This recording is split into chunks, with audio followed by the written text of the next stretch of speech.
I am on Patreon, and Patreon is a platform where I will upload interesting videos where you can learn astrology. And this is an exclusive Patreon only membership videos where you will get some interesting takes on Vedic astrology, some interesting learning on Vedic astrology, which I can usually will not upload on general YouTube platform. So that will help me grow as a channel, and that will help me take care of the cost of production of this YouTube channel and the other two channels that I have, Puneet's Astrology Hindi and Lifetime Soul. Connect with me on Patreon and we will grow, and I will give you much more deep insights on Vedic astrology, and lot more secrets will be shared there. Hello seekers, welcome to Puneet's Astrology, your one-stop astro channel. Mars, the planet of passion, the planet of aggression, the willpower, the courage. Mars, who is the military general and someone who gives you the capacity to fight. And without Mars, you will not be able to do any work, because Mars is the representation of energy, fighting spirit, and true masculine power. This Mars goes into Libra zodiac sign on 22nd of October and will stay in the Libra zodiac sign till 5th of December. Now this is a very long transit, more than a month long transit, and in this case Mars, when it moves in the Libra zodiac, it is in fact going in a zodiac sign which is directly opposite to the Aries zodiac. Now Aries is ruled by Mars, and Libra complements Aries, because any zodiac sign which is 7th from any particular house or a zodiac complements each other. The opposite may be opposite, but they actually support each other also. Libra is not a zodiac sign of war. Libra is a zodiac sign of diplomacy. Libra is a zodiac sign of balance, and it is a zodiac sign where the Martian energy cannot actually fight, but rather Mars has to play the rule of democracy. It's like two military generals sitting on the table and trying to diffuse the situation through talks and dialogues.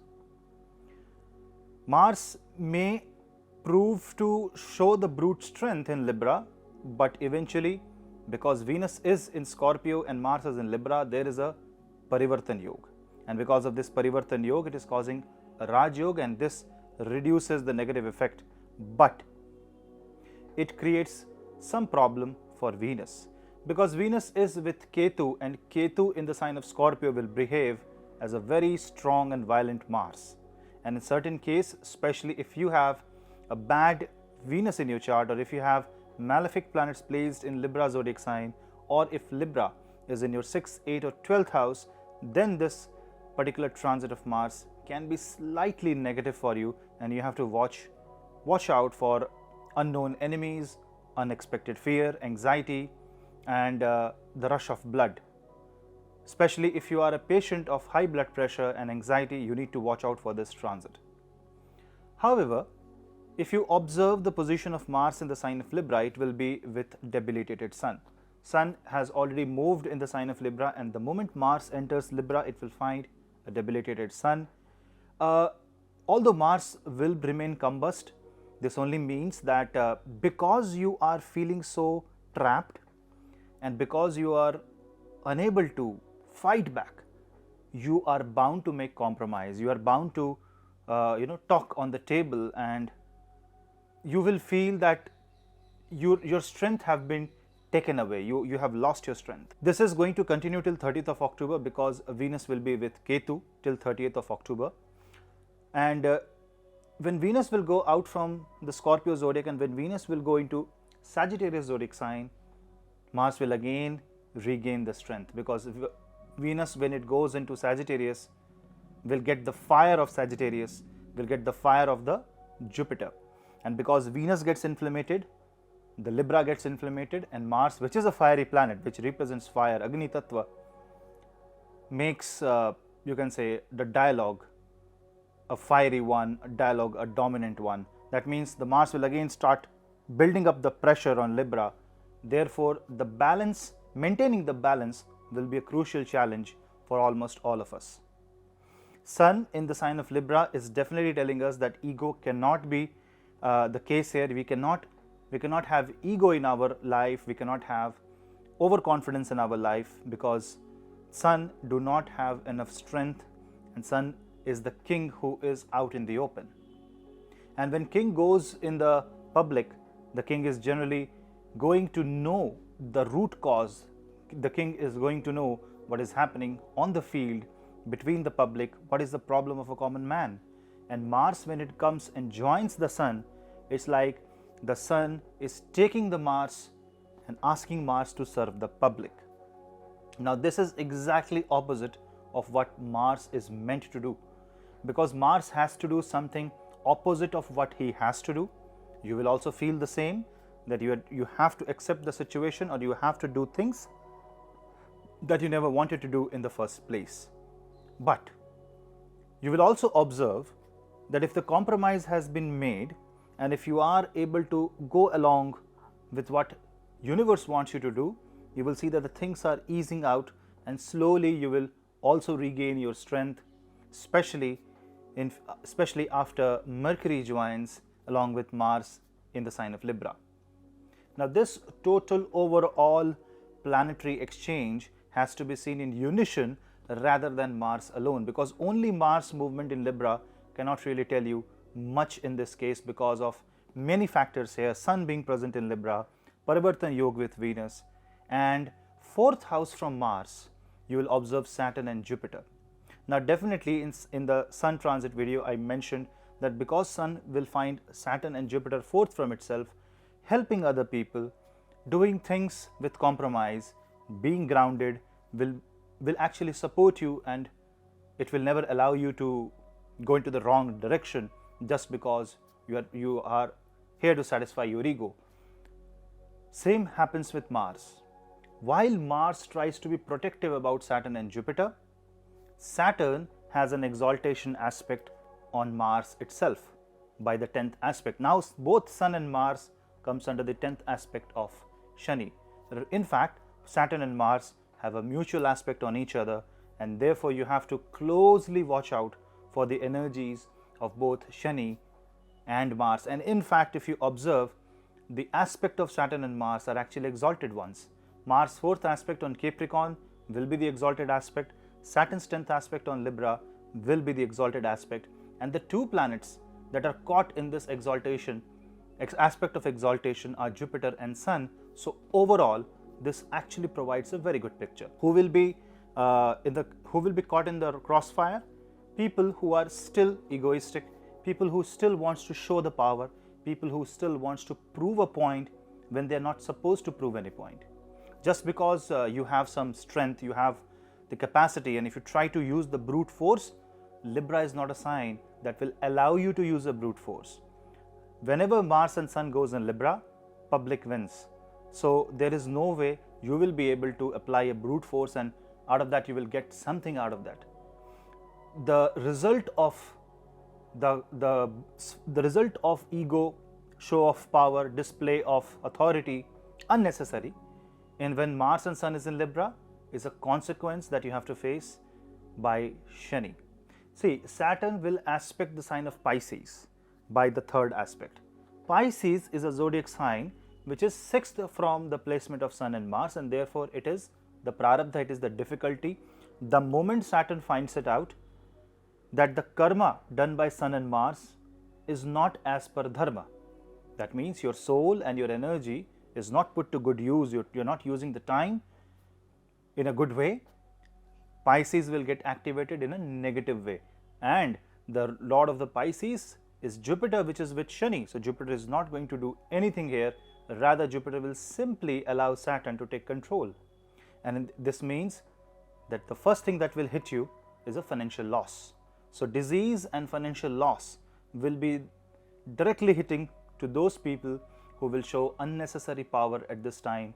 And when things can get resolved by simple talking and discussion, peacefully if you can resolve things, but if you choose not to, and if you choose to confront unnecessarily, this can become a painful scenario for a lot of people, especially if you have Sun Rahu, if you have Rahu Mars, if you have Ketu Mars, if you have Ketu Rahu.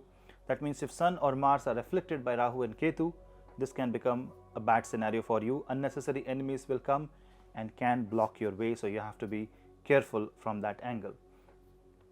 On 5th of December, Mars will move in the sign of Scorpio and will join Ketu there.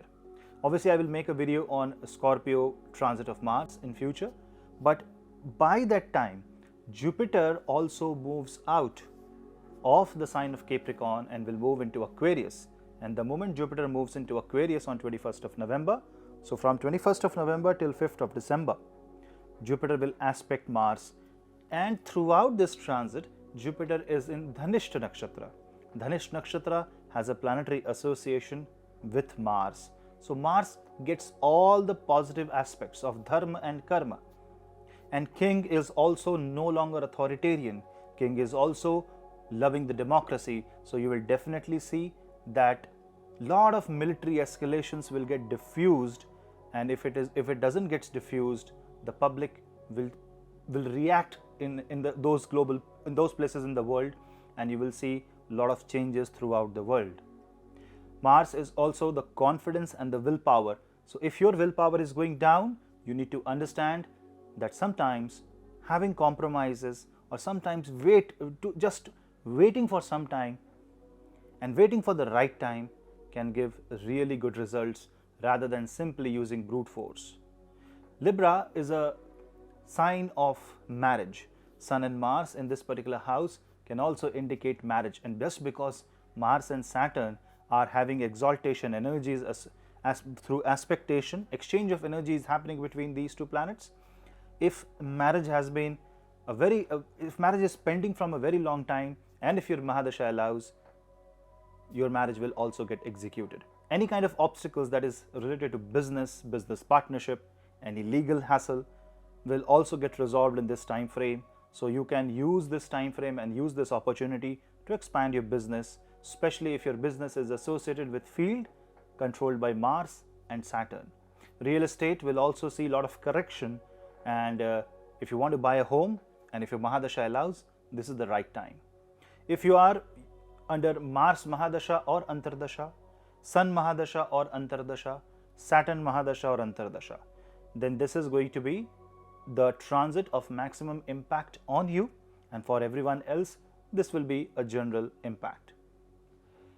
Overall, once Mercury joins the sign of Libra, you will also see that this position of Mercury gives a lot of opportunity for applying smart work, intelligent work, because on one hand Mars is energy, on other hand Mercury is buddhi, intelligence, and Libra is balance. So overall, this Mars transit till the 30th of October is a bit chaotic, but still there to give you the positive results.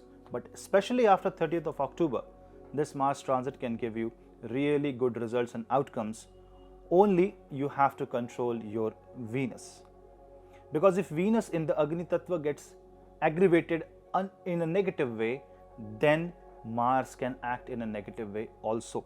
Because Mars will simply react to the situation. It's like, imagine this scenario where there is a party of police and army, and suddenly public becomes violent. Then the police has to react back. So don't let Mars react at the action of Venus. And what is Venus? Maya. What is Venus? Unnecessary desire and your wish for the luxury, your wish for the money, your wish for material gains, and unnecessary desire to prove a point that you believe in. This is the time when you listen to somebody else. This is the time when you shake your hands. This is the time when you allow the other person to speak, when you understand the perspective, the point of view of the person in question, and you also put your point and let others put their point also. This is the time to live and let live. If this is followed, this is one of the best time. Otherwise, Ketu in the sign of Scorpio is actually also acting like a very strong Mars, and Libra and Scorpio are Kalpurush 7th and 8th house, which means it can create serious consequences if not controlled in a positive manner. So this was a general take on Mars transit in the sign of Libra. Overall, you can consider this transit as a balanced and a positive transit, and you should chant Hanuman Chalisa and Hanuman Panchmukhi Hanumat Kavach in case you are facing any problem, and just by praying to Lord Hanuman will give you positive results and positive energy. If you are down with a lot of loans, and if you are facing a lot of obstacles, then you can also chant Angarak Stotra. That will also help you. So guys, that was a quick analysis. I hope you liked this video. If you're new to the channel, subscribe and do give your comments, suggestions in the comment section below. We'll meet in the next video. Till then, this is your host Puneet. Namaste.